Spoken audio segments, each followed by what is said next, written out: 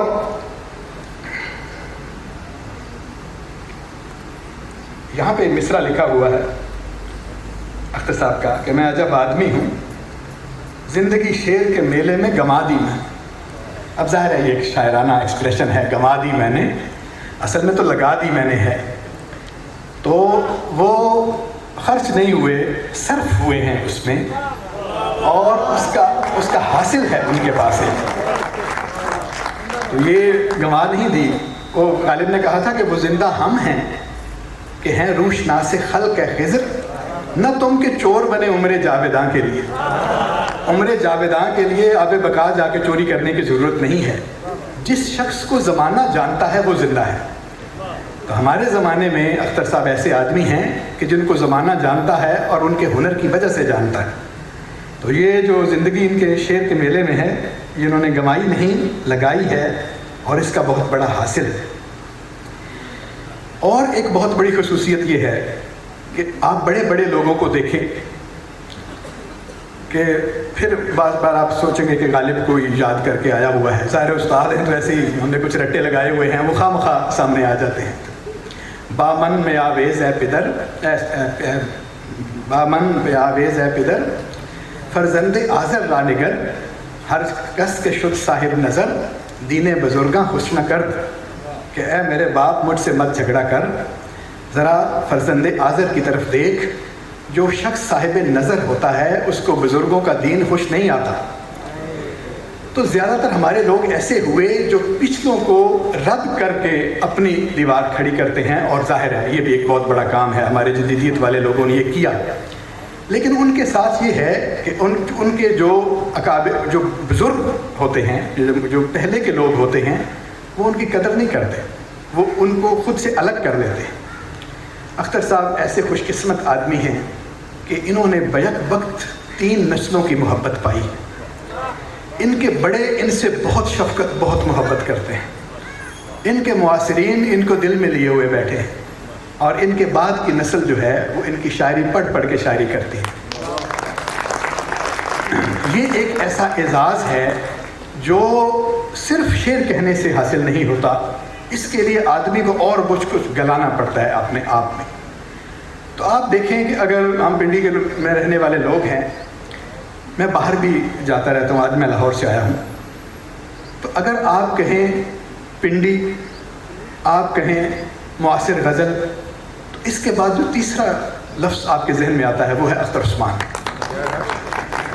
تو یہ بات خواہ مخواہ نہیں ہو جاتی، اس کے پیچھے ایک آدمی کی ریاضت ہے، اس کے پیچھے ایک زندگی صرف ہوئی ہے، اور اس زندگی کا حاصل جو ہے وہ آج ہمارے سامنے ہے۔ میں ان کو بہت مبارکباد پیش کرتا ہوں، اور اس بات پہ یقین رکھتا ہوں کہ اس گئے گزرے زمانے میں بھی میں نے اختر صاحب کی شاعری پہ بہت زیادہ بات نہیں کی۔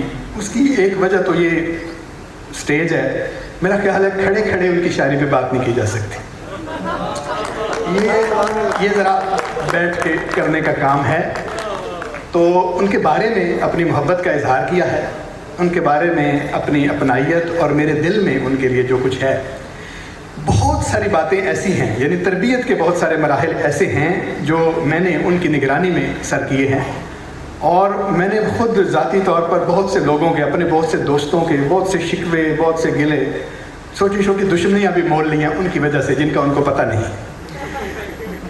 اور صرف اس وجہ سے لی ہیں کہ اگر آپ جس طرف بھی کھڑے ہیں، لیکن آپ کو یہ پتہ ہونا چاہیے کہ آپ کے عہد کا بڑا آدمی کون ہے۔ اگر آپ کو یہ پتہ نہیں ہے تو آپ لوگوں کے ساتھ تو دیانتدار ہو سکتے ہیں، فن اور شاعری کے ساتھ دیانتدار نہیں ہو سکتے۔